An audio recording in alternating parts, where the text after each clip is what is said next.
Hi, I'm Mac McCarthy, and I help people with their breakups. And today I have another breakup story to share with you. And if you have a breakup story you'd like to share, please visit writemac.com, WRITEMAC.com. Send your story, and I possibly could do a response in a YouTube video just like this. If you'd like to take it a step further, I do live breakup coaching using FaceTime, Skype, or Google Hangouts. Really get to the bottom of things and get to a point where you start thinking about moving forward. Okay, any comments on this video that will help this individual out, please put it down below. And if you like the video, throw me a like. Let's get into it. Excuse me, deep breath here because I've been doing a batch of videos today, so I've been talking a lot. Hey, Coach Mac, thank you for your fantastic public service helping people with their breakups. It surely helped me a lot. Well, thank you for saying thank you, my friend. I'm a 30-year-old guy from Portugal. I actually just had an individual about a month ago from Portugal that sent their story, and we had some email interaction afterwards, and he was so thankful, so incredibly thankful and kind, and even said, anytime you come to Portugal, I'll show you around. So it's so interesting when you do something for someone like this. It's reciprocal. A lot of people want to do something for you. I've had so many people say, if you're ever in Vegas or you're ever here, or wherever their hometown is, please let me know. I'd like to take you out to eat or do this or do that. Because, when you do something nice for an individual with nothing back and you're not asking for money up front, people value it. I am a 30-year-old guy from Portugal. Sorry for the rusty English. I can already tell your English is quite good. And I found your channel on YouTube last month, and since then, I've watched almost every video from your channel. Keep up the good work, Coach. If you watched every video, I'm fucking impressed, because that's 400 plus videos. And then some of them, the audio is pretty bad. Some of them, the lighting's bad. But I mean, I've made the videos for the individuals that wrote the stories, not for the setting. But I am going to work on that moving forward this year. You're truly one of the best on YouTube. Fucking thank you, man. Wow. Well, this is probably one of the greatest complimentary first paragraphs I've had in a while. I like that. Thank you. Now, my quick story. I've dated a girl for 4 years. She is 2 years younger than me. We lived in many places in the country while studying at the university and working, and we always get along. We are very passionate. We traveled a lot through Europe. I'm a little bit shy, but a confident person. Well, better to be confident and a little bit shy than a lot shy and a little bit confident. I always trusted her and let her do the pursuing and texting and calling 80% of the time. I never showcased neediness.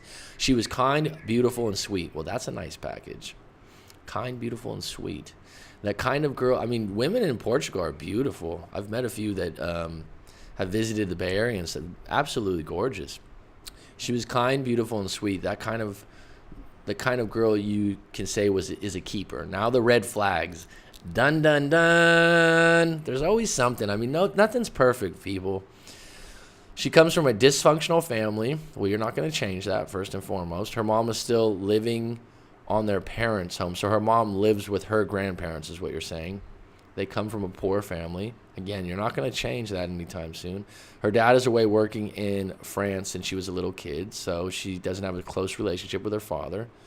She's a very needy person, maybe because of the lack of a presence of her dad. That's quite possible.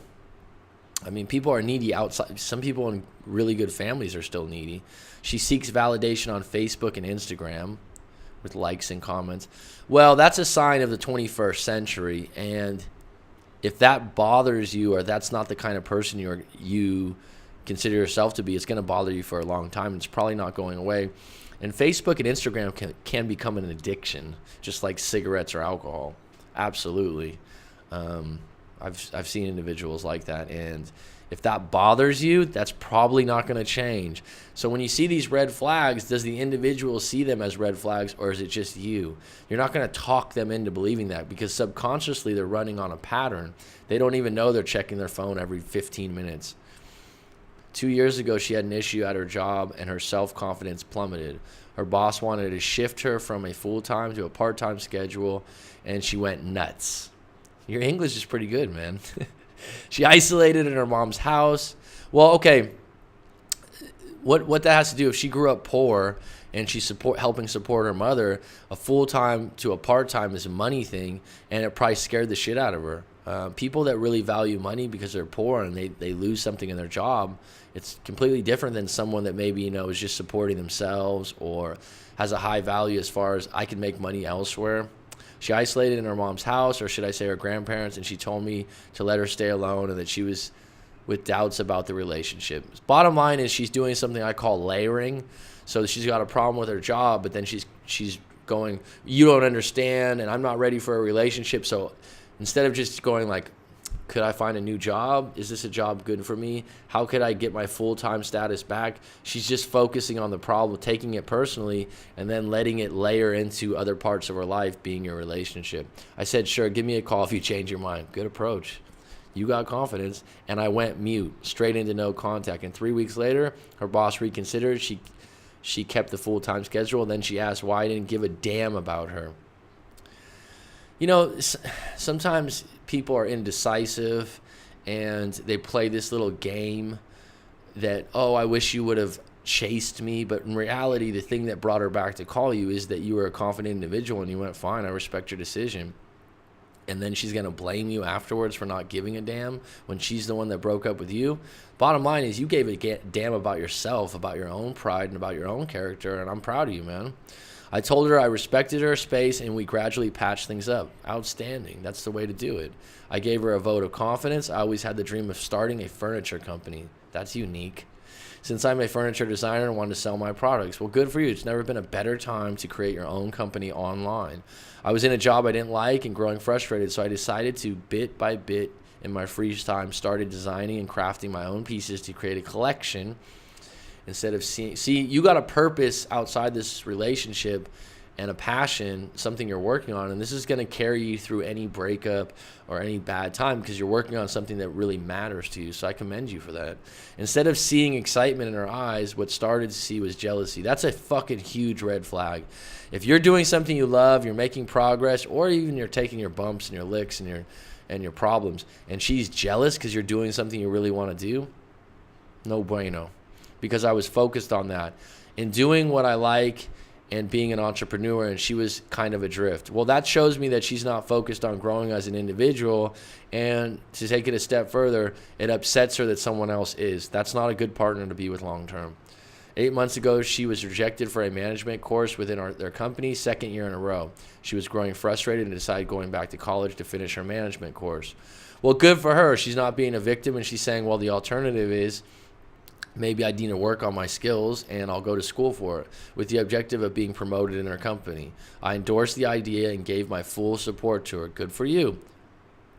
In July, she started to grow apart from me, being cold and distant. She then broke up with me in August. I was devastated. I gave her a vote of confidence 2 years ago, and she did this to me again. Okay, we need to reframe this, that she did this to you, and let's just think of if someone does something once, they're more apt to do it again. She seems like a flighty person, and sometimes needy individuals that seek attention, they can find it from someone else quite easily, and suddenly, you aren't the person that's giving them the attention they want, and that's not you, that's her. She asked to be friends, and I said, hell no, it's a romance or nothing. Well, bottom line is, if that's how you feel, that's how you fucking feel, and you need to move forward. She was kind of upset. Of course she's upset because she wants her cake and eat it too. I went straight into no contact. 4 months have passed and nothing. She was seeing only my Instagram stories. I knew she didn't have anyone. How do you know that? You don't want to know that. She still had some pictures of me on her Facebook. She was constantly putting pictures of herself, and I was sick of it. Yeah, I mean, this is so common now that individuals like to flood their Facebooks with pictures of themselves, and I don't find that very attractive. I find it indulging. I find it narcissistic at times. And, at what point do you take a step back and go, yeah, does everyone want to see me posting pictures of myself over and over again? I blocked her in every single app for me, not for her. Good. Felt a lot better. Good. In the downturn, I know she was pissed. Some of her friends told me that. Well, that's not for you to decide. That's not your responsibility. That's on her. She broke up with you, and whatever she feels afterwards is on her. I worked on myself, going to the gym 3 times a week, started to read a lot of books about how to start a business. Good for you, man. Good for you. A really good one is The E-Myth Revisited. A lot of people say that's one of the best entrepreneur books. It's a little bit older now. Mastery by Robert Greene might be something that you'd be interested in, being that you are into furniture and trying to do a craft. And I finally quit my job to start my dream furniture company. Fucking outstanding. I mean, see, the breakup, you didn't take it as it hurt you. You were devastated, but you went, I'm not going to feel like this forever. I'm going to pick myself off the ground and make some fucking moves. Good for you. I'm totally focused on this, but I still miss her a lot. Of course you do, man. You're still connected, on Facebook, and you guys shared some really good times. You wrote more because of the good memories and traveling adventures. Of course you do. It probably won't. You'll always have some memories. It won't dissipate until you meet someone else to take her place, and maybe you're not ready for that right now. And to be honest, this breakup probably had to happen to birth your furniture company, because relationships and individuals that are highly needy take a lot of your time and attention. So you going to the gym 3 times a week, reading books, starting a business, that was all because of the breakup. So this fact that you still miss her a lot, that's completely natural. And at some point there is a possibility that she might come back. And if she does come back, you do not want to be waiting or hoping. That's not what I'm suggesting. But you are going to be in a fucking great position, because you're going to have your shit together. You're not going to be sitting there going, oh, yeah, I've been waiting for you. It's going to be like, oh, yeah, maybe we can go get some lunch or some dinner and talk. It won't be like, oh, yeah, you contacted me and you're all nervous because you got shit going on. And I'd take it a step further, and I'd say it's time for you to consider start dating. And to go on, like I tell people, go on bad dates. Don't think that you're going to meet the person that's going to equal what you had in your past relationship. You go on dates to practice till you meet one that's really interesting to you. It takes time. Should I forget her or move on or help her? I wouldn't help her in any way. I don't think you're going to forget her, because the brain doesn't work that way, but I would move on. And if she comes back, it's a bonus. I think she has some deep mental issues and she needs help to grow as a person. Well, being in a relationship with you is not going to help her in that way. It's only going to enable her to continue to get by on those mental issues. And she needs to realize those mental issues are something she wants to fix on her own. So if she's going to fix those things, she's going to probably do it on her own. So I hope that helps you. He writes, thank you, Coach Mac. Well, thank you for sending this, and thanks for the kind words in the beginning. I really appreciate it. So I hope this helps you. Please visit writemac.com if you've got a breakup story you'd like to share, or if you'd like to book a live coaching session, get a little deeper. Otherwise, thank you for supporting the channel.